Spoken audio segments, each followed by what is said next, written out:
સુપ્રસિદ્ધ લાંભવેલ હનુમાનજી મંદિર ખાતે ઋણાનુબંધ કાર્યક્રમનું આયોજન કરવામાં આવ્યું, જેને શ્રોતાઓએ માણ્યો હતો. લાંભવેલ હનુમાનજી મંદિર આણંદ ખાતે જીવનના અનેક પ્રશ્નો એક ઉત્તર એટલે ઋણાનુબંધ કાર્યક્રમનું આયોજન કરવામાં આવ્યું હતું.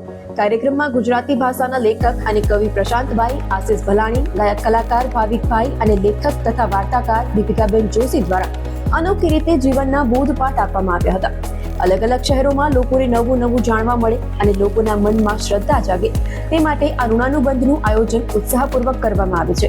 આ કાર્યક્રમમાં સૌ ભક્તજનો તથા આણંદ શહેરના રહીશો જોડાયા હતા અને પઠન ચિંતન કરી આનંદ પ્રાપ્ત કર્યો હતો. જય શ્રી રામ. મારું નામ આશિષ ભલાણી, મારું નામ ભાવિક અને અમે સુરતથી આવ્યા છીએ અને અમારું એક આ કાર્યક્રમ છે ઋણાનુબંધ, જેમાં અમે 4 લોકો સાથે મળીને એક વાર્તા અને ભજન એ બંનેનું મિશ્રણ કરીને એક આપણા જીવનના જે પ્રશ્નો, મૂંઝવણો, તકલીફો એનું એક સમાધાન આપતી એક આ વાર્તા કથા છે, જેનું અમે 2 કલાકમાં આનું એક પ્રયોજન કરતા હોઈએ છીએ. અને અત્યાર સુધીમાં 11 સિટીમાં 13 કાર્યક્રમો થઈ ચૂક્યા છે.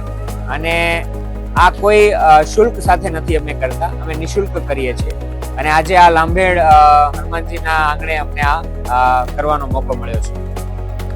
જય શ્રી રામ. મારું નામ પ્રશાંત મુંદ્રા છે, કવિશાન. હું ગુજરાતી ભાષામાં લેખક અને કવિ છું.